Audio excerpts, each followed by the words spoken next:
Hello दोस्तों, एक बार फिर से स्वागत है आप सभी का। तो आज की क्लास में हम क्या लेकर आए हैं? आज की क्लास में हम प्रीवियस ईयर जीएस के क्वेश्चन लेकर आए हैं, जो कि सीजीएल 2022 के टीयर 1 में आए हुए क्वेश्चन है। सीजीएल 2022 के प्री के क्वेश्चन है ये सीजीएल के। और आपको पता है जैसे कि सीजीएल का एग्ज़ाम आने वाला है, तो उसके प्रीवियस ईयर लगाना आपके लिए बहुत ज़्यादा इंपॉर्टेंट हो जाता है। जो लोग सीजीएल की तैयारी कर रहे हैं उसको लास्ट टाइम पर प्रीवियस ईयर क्वेश्चन लगाना ही बहुत ज़्यादा इंपॉर्टेंट हो जाता है। तो आज हम लेकर आए हैं इन क्वेश्चनों के साथ साथ इनकी थोड़ी सी एक्स्ट्रा नॉलेज यानी डिस्क्रिप्टिव रखेंगे। क्या चीज़ रखेंगे? डिस्क्रिप्टिव रखेंगे। तो स्टार्ट करते हैं अपने पहले क्वेश्चन से। देखो पहला क्वेश्चन क्या कह रहा है, निम्नलिखित में से किस खेल में बैक स्टिक शब्द का प्रयोग किया जाता है? तो बैक स्टिक शब्द का प्रयोग किस में किया जाता है भाई? हॉकी में किया जाता है। और बैक स्टिक शब्द की बात करता हूँ तो बैक स्टिक शब्द क्या चीज़ है भाई? एक तरीके का फाउल है। ये क्या है भाई? एक तरीके का फाउल है। और ये हमारा किस में प्रयोग होता है? हॉकी में प्रयोग होता है। हॉकी के अगर मैं दो और फाउल की बात करता हूँ तो एक होता है हमारा under cutting. Under under cutting under cutting भी क्या चीज़ है? तुम्हारा एक तरीके का फाउल है। अंडर कटिंग भी एक तरीके का फाउल है, ये भी तुम्हारा हॉकी में होता है। और एक स्टिक्स स्टिक्स शब्द भी है, ये भी तुम्हारा इसी में प्रयोग होता है हॉकी में, ये भी एक तरीके का फाउल है। नेक्स्ट चलते हैं क्वेश्चन नंबर 2 पर। क्वेश्चन नंबर 2 देखो क्या कह रहा है, पंजाब में निम्नलिखित में से कौन सा त्यौहार खालसा पंथ के गठन की स्मृति में किया जाता है, मनाया जाता है? खालसा पंथ की स्मृति में कौन सा त्यौहार मनाया जाता है? बैसाखी। खालसा पंथ की स्मृति में मनाया जाने वाला त्यौहार कौन सा भाई? बैसाखी है। इसमें हम बात करते हैं लोहड़ी की, तो लोहड़ी आपको पता है भाई फसल के उपलक्ष्य में मनाया जाता है। फसल के उपलक्ष्य में हर साल 13 जनवरी को मनाए जाने वाला त्यौहार कौन सा है? पंजाबियों का त्यौहार कौन सा है भाई? लोहड़ी है। 13 जनवरी को मनाया जाता है फसल के उपलक्ष्य में। होला मोहल्ला की बात करता हूँ। होला मोहल्ला तुम्हारा होली के आसपास यानी होली से जस्ट बाद मनाया जाने वाला ये त्यौहार है। पंजाब में इसका एक मेला लगता है। तीज की बात करता हूँ तो तीज तुम्हारा राजस्थान का प्रमुख त्यौहार है, जो कि नारी शक्ति को डिनोट करता है। ठीक है, आगे चलते हैं नेक्स्ट क्वेश्चन पे। क्वेश्चन नंबर 3 पे क्या कह रहे हैं देखो, भारत में दूसरा अंतर्राष्ट्रीय योग दिवस मनाने के लिए किस विषय का चयन किया गया था? तो भारत में जब अंतर्राष्ट्रीय दूसरा अंतर्राष्ट्रीय योग दिवस मनाया गया था, तो उसके लिए जो थीम थी यानी जो उसके लिए जो विषय था उसका वो था हमारा सतत विकास लक्ष्यों की प्राप्ति के लिए योग। सतत विकास लक्ष्यों की प्राप्ति के लिए योग। अगर मैं इसी में लास्ट ईयर मनाए जाने वाले योग की बात करता हूँ, लास्ट ईयर जो योग मनाया गया था 2022 में, उसकी क्या थीम थी? उसकी थीम थी मानवता के लिए योग। मानवता के लिए योग। मानवता के लिए योग, ये लास्ट ईयर की थीम थी हमारी। अंतर्राष्ट्रीय योग दिवस। अंतर्राष्ट्रीय योग दिवस की अगर हम बात करते हैं तो हर साल किस टाइम कब मनाया जाता है? 21 जून को ये मनाया जाता है हर साल। और 2015 से इसकी स्टार्टिंग हुई है अंतर्राष्ट्रीय। ठीक है, थीम कब से जोड़नी चालू हुई है? 2015 से। ठीक है, और सबसे पहली जो थीम थी इसमें वो थी हमारी सद्भाव और शांति के लिए योग। सबसे पहली थीम क्या थी? सद्भाव और शांति के लिए योग। नेक्स्ट चलते हैं, बिना बुझे चूर्ण का रासायनिक सूत्र क्या? तो बिना बुझे चूर्ण का रासायनिक सूत्र क्या चीज़ है भाई? Calcium oxide. क्या है? CaO, calcium oxide. बिना बुझे चूर्ण का रासायनिक सूत्र क्या है? Calcium oxide, CaO। नेक्स्ट चलते हैं, कार्य का मात्रक क्या है भाई? कार्य का मात्रक आपको पता है जूल है। क्या है? जूल है। वाट की बात करता हूँ तो वाट हमारा शक्ति का मात्रक है। वाट किसका मात्रक है? शक्ति का मात्रक है। डेसिबल, डेसिबल हम बात करते हैं ध्वनि का मात्रक है। ध्वनि का मात्रक है। ये जो एम्पियर, एम्पियर किस चीज़ का मात्रक है? विद्युत धारा का। विद्युत धारा, विद्युत धारा का मात्रक है एम्पियर। ठीक है, नेक्स्ट चलते हैं, तो इसका क्या हो जाएगा? कार्य का मात्रक क्या हो जाएगा भाई? जूल हो जाएगा। नेक्स्ट चलते हैं, निम्नलिखित में से किस स्थल पर परमाणु ऊर्जा संयंत्र नहीं है? देखो नरोरा की बात करते हैं तो नरोरा में हमारा है, तारापुर में भी है। तारापुर तो आपका फर्स्ट परमाणु ऊर्जा संयंत्र है। तारापुर क्या भाई? फर्स्ट है। फर्स्ट परमाणु ऊर्जा संयंत्र है तुम्हारा तारापुर। इसकी जो इस्टेब्लिशमेंट हुई थी वो कब हुई थी तुम्हारी? 1969 में। कब हुई थी? 1969 में। 1969 में। और ये तुम्हारा महाराष्ट्र में पड़ता है। कहाँ पड़ता है? महाराष्ट्र में पड़ता है। नेक्स्ट देखते हैं, अब इसका आंसर देखते हैं, परमाणु ऊर्जा संयंत्र कहाँ नहीं है? तो विजयवाड़ा में हमारा परमाणु ऊर्जा संयंत्र नहीं है। ठीक है, विजयवाड़ा में परमाणु संयंत्र ऊर्जा नहीं है। और परमाणु ऊर्जा के जो हमारे जनक कहलाए जाते हैं वो कौन कहलाए जाते हैं? ओमी भाभा, जहांगीर ओमी भाभा कहलाए जाते हैं। कौन कहलाए जाते हैं भाई? इसके परमाणु ऊर्जा के जनक। ठीक है, तो तारापुर हमारा फर्स्ट है और विजयवाड़ा में हमारा कोई भी परमाणु ऊर्जा संयंत्र नहीं है। नेक्स्ट चलते हैं नेक्स्ट क्वेश्चन पर। देखो क्या कह रहा है, रामकृष्ण मिशन ने समाज सेवा और निस्वार्थ कार्रवाई के माध्यम से डैश के आदर्श पर बल दिया। डैश के आदर्श पर यानी किस पर? मोक्ष पर। किसकी बात कर रहे हैं वो? मोक्ष पर उन्होंने आदर्श बल दिया, मोक्ष पर। आगे चलते हैं। नेक्स्ट क्वेश्चन क्वेश्चन देखो, अंतर्राष्ट्रीय अहिंसा दिवस कब मनाया जाता है?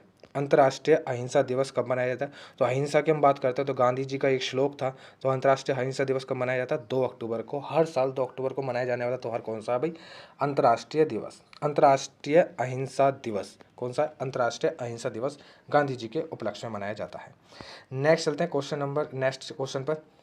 देखो यह क्वेश्चन क्या कह रहा है, निम्नलिखित में से किस वंश ने विजयनगर राज्य की स्थापना की थी? मोस्ट इंपोर्टेंट क्वेश्चन है। विजयनगर राज्य की स्थापना करने वाला वंश कौन सा है? तो संगम वंश है। कौन सा वंश है?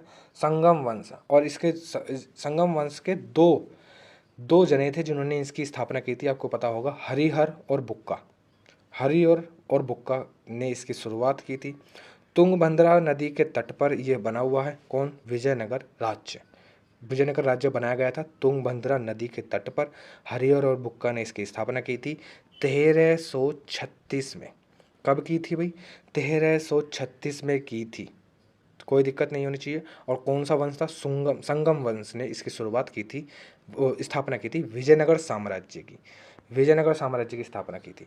नेक्स्ट चलते हैं, भारत में वायुदूत एयरलाइंस की स्थापना कब की गई थी? तो 1981 में इसकी स्थापना की गई थी। 1981 में क्या की गई थी भाई? स्थापना की गई थी भारत वायुदूत एयरलाइंस की स्थापना कब की गई थी? 1981 में।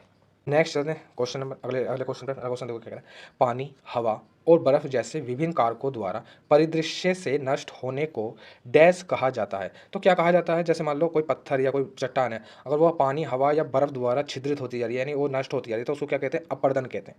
क्या कहते हैं भाई? अपरदन कहते हैं। उस प्रक्रिया को क्या कहते हैं? अपरदन कहते हैं। आपने नाम सुने होंगे, मृदा अपरदन, ठीक है, इस तरीके से अपरदन होते हैं हमारे, ठीक है। तो आगे चलते हैं नेक्स्ट क्वेश्चन पर। जून 2022 में किसे केंद्रीय प्रत्यक्ष कर बोर्ड के नए अध्यक्ष के रूप में चुना गया है? तो नितिन गुप्ता।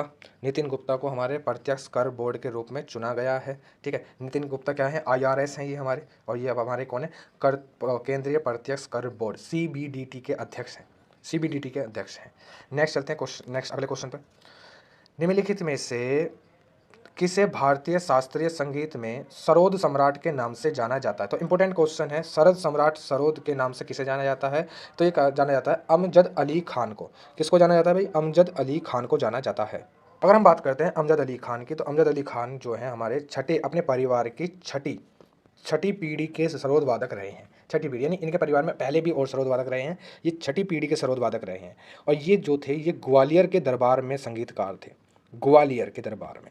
और इनको पद्म विभूषण से भी नवाजा गया है। पद्म विभूषण इनको दिया गया था 2001 में।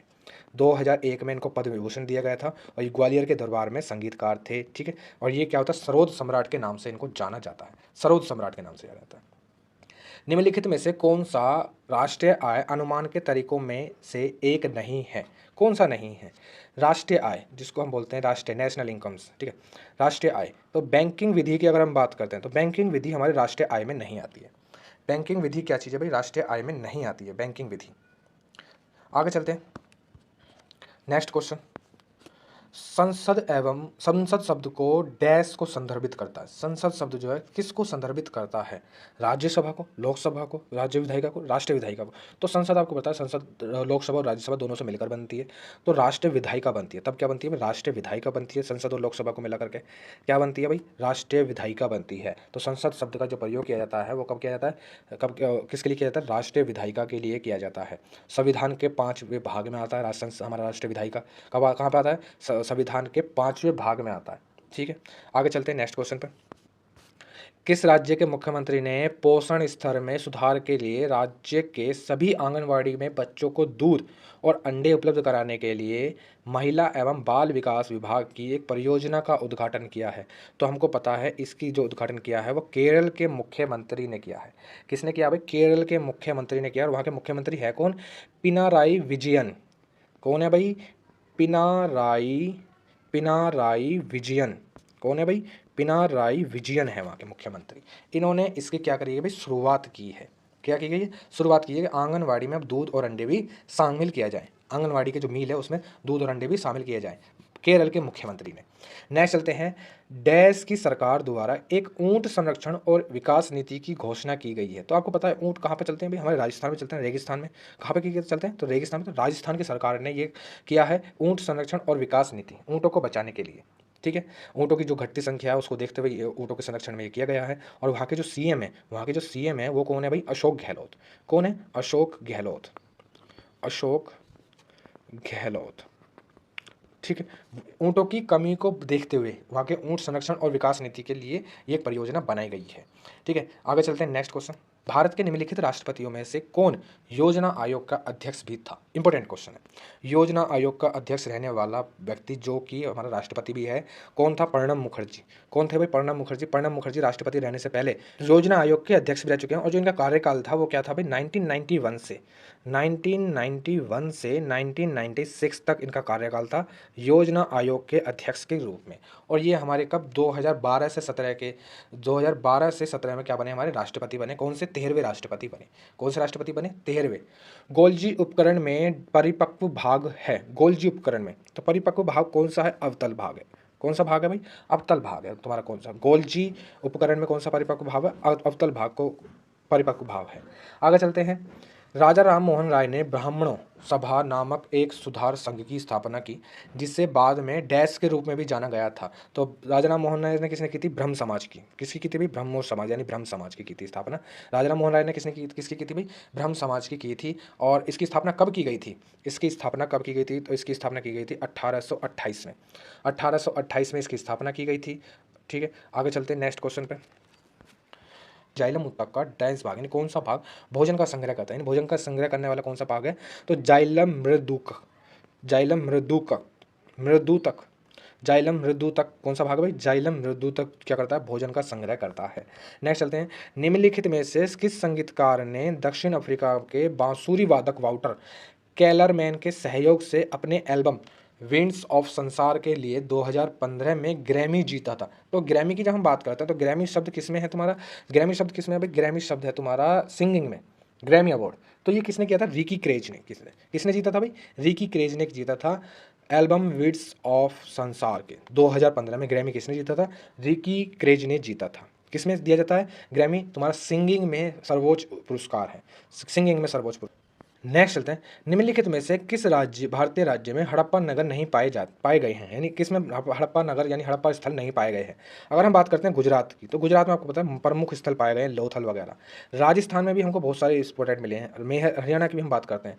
ठीक है, इस तरीके से कहीं भारत का साइन जो होता है, इस तरीके से जो होता है वो, तो यहाँ पे लगभग मेजरली इंपॉर्टेंट जो हमारे हड़प्पा के स्थल पाए गए हैं। लेकिन हम इसमें बात करते हैं उत्तराखंड की। उत्तराखंड हमारे यहाँ होता है, उत्तराखंड में हमें एक भी साक्ष्य नहीं मिला है। उत्तराखंड में हमको एक भी राज्य नहीं मिला है। यूपी में भी इसके जो है साक्ष्य मिले हैं हमको। तो इसका आंसर क्या हो जाएगा भाई, उत्तराखंड इसका राइट आंसर हो जाएगा। उत्तराखंड में ऐसा कोई भी स्थल नहीं पाया गया है।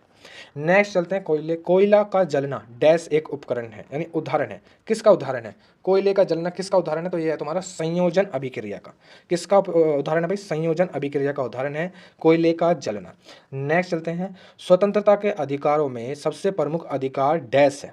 ये इंपॉर्टेंट क्वेश्चन है। स्वतंत्रता के अधिकारों में सबसे प्रमुख अधिकार कौन सा है, तो तुम्हारा आपको पता है सबसे प्रमुख अधिकार है जीवन और व्यक्तिगत स्वतंत्रता का अधिकार।